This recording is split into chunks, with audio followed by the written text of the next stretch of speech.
Freak Show on The Voice. Ja, det er Jonna. Jeg har taget jeres havenisse. Hvis I vil have den igen, så kan vi godt forhandle om det. Hvad vil det sige? Det vil sige, at jeg har taget jeres havenisse. Den er kidnappet. Og hvis I vil have den igen, så skal der 10.000 kroner på bordet. Så jeg synes, du skulle se at komme herud med de 10.000 kroner.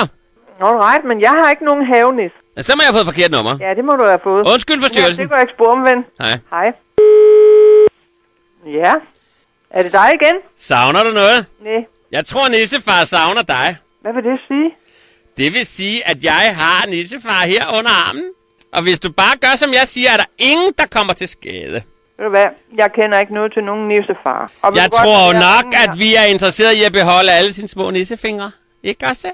Jeg ved ikke, hvad du snakker om. Så synes jeg nok, du skulle se at få fingeren ud og komme ud og hente nissefar her.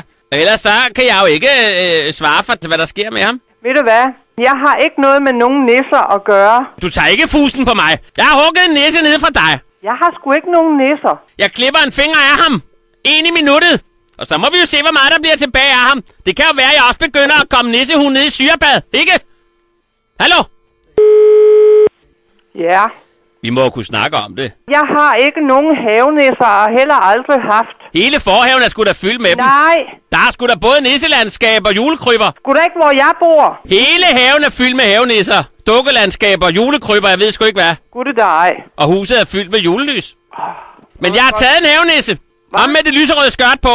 Jeg har ikke nogen havenisser. Ham med hugtænderne. Behold dog lortet. Jeg ved da ikke, hvad det er for noget, du snakker om. Jeg skal have 10.000 kroner. Det her gør mere ondt på mig, må du kunne forstå, end på din nissefar. Jeg har ikke nogen nissefar. Nissefar, din ejer vil åbenbart ikke have dig igen. De er ligeglade med dig. En lille nisse rejste med ekstra post fra land til land. Du er ikke rigtig klog. Jeg lægger på nu. Kan vi slå halv skade? Jeg er skide ligeglad med dig og dine nisser. 5.000 kroner. Du skal ikke ringe mere hertil. Ringer jeg sgu til politiet. Hvad spiser du? Guldrør. Jeg kan da se det i julekonfekt. Du sidder og spiser marcipan. Hallo? Jeg vil ikke snakke med dig mere. Jeg lægger stikket ud. Har du ingen havenisser? Nej, Jamen hvorfor har du ikke sagt det med det samme? det har jeg også.